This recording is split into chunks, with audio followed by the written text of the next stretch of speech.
A call for help from Grand Forks Police tonight as they continue to look for a missing 18-year-old girl. Thank you for joining us tonight. I'm Krista Bain. The Grand Forks Police Department is asking the public's assistance in finding Jenna Stite. Police say she was reported missing 3 days ago, and there is a concern for her welfare. If you have any information regarding the location or welfare of Jenna, please call 701-787-8000. And hundreds have already shared this information by going to our Facebook page. Just search Valley News Live, like our page, and you can find the information and updates there. A Zamboni driver working during a Davies High School girls hockey game was arrested for allegedly driving drunk Friday night. The Fargo Park District Recreation Director tells us people watching the game at the South Sports Arena noticed the driver weaving on the ice and hit the boards with the Zamboni. Fargo police was called and 27-year-old Steve Anderson was arrested for DUI. A situation Fargo Park says could have been more dangerous, but luckily no one else was on the ice at the time.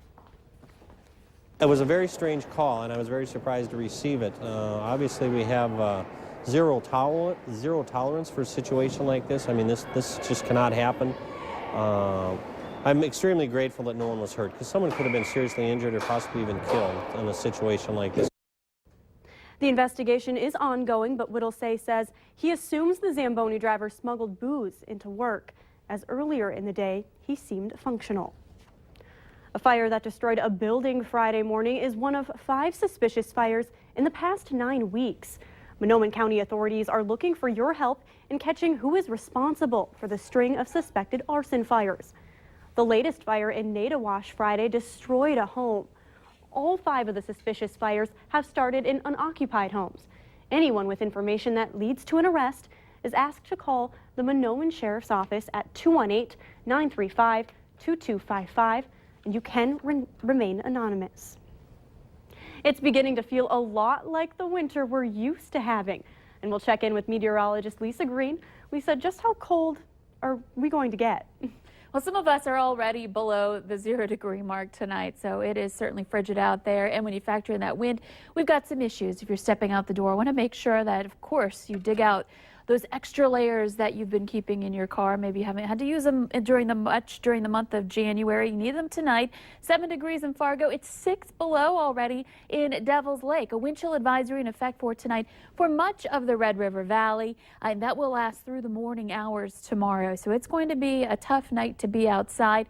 In addition to that, a little bit of snow pressing through central North Dakota.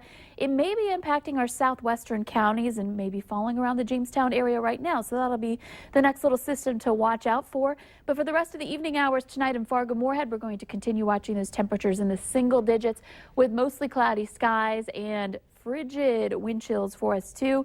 I'll let you know how cold our real or actual temperatures will get to coming up here in just a few minutes. Thank you so much, Lisa. With temperatures like that, staying in for your own Super Bowl party sounds like your best bet. But police are gearing up for those who do decide to head out on the road after. Local law enforcement in the valley will be out with extra patrols looking for impaired drivers. Moorhead police tell us they tend to see more drunk drivers on the road after leaving a house party instead of the bar. They say it's even more reason to have extra officers on duty. Take in consideration that people that go to the house parties are generally going to be pouring their own drinks. They may even not be mixing them at the levels that you would get at the bar, so they have a tendency to overconsume there. So. The Minnesota Department of Public Safety says DWIs on Super Bowl weekends are up by 24% compared to the previous weekend. And as football fans make their way to Arizona for the big game, doctors are warning those not vaccinated for the measles. Arizona is one of several states where the measles has spread, and at least 94 people across the country have been infected. With fans from all over the country congregating in one spot in an area involved in a multi-state outbreak of one of the most contagious diseases in the world, people are naturally concerned. Doctors in Arizona have painstakingly traced more than 1,000 people who were exposed to the virus, asking them to stay home for 21 days if they have not been vaccinated. Doctors say that should reassure the public about attending the Super Bowl. A question now being raised for parents when flying with young children. A Tennessee mother and her baby were kicked off an airplane after a flight fiasco.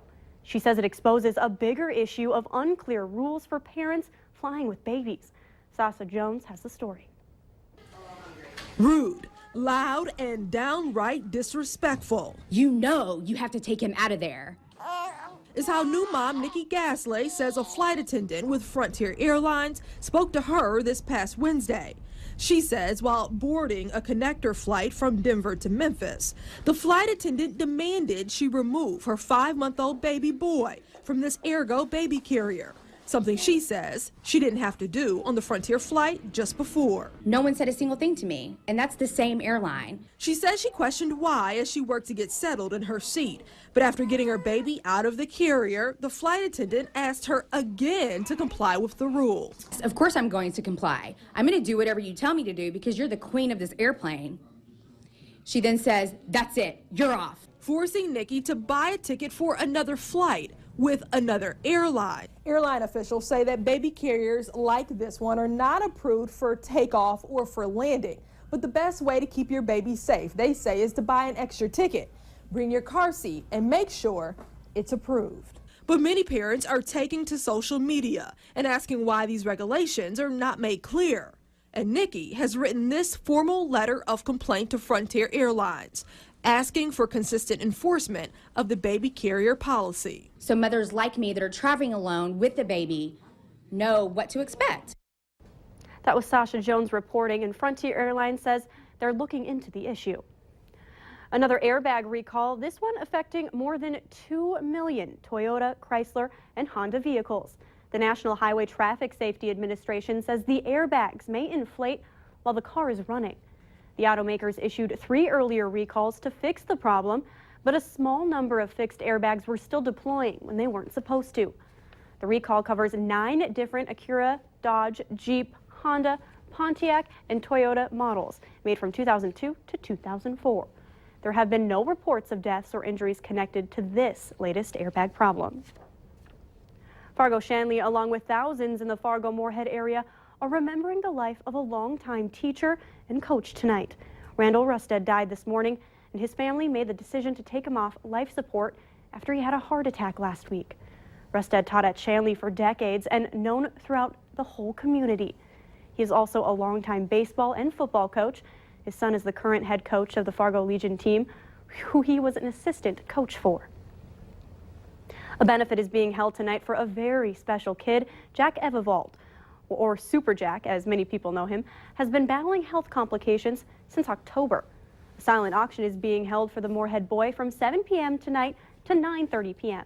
The event lasts until midnight at the Eastgate Event Center in Moorhead. If you can't make it, there are other ways you can help.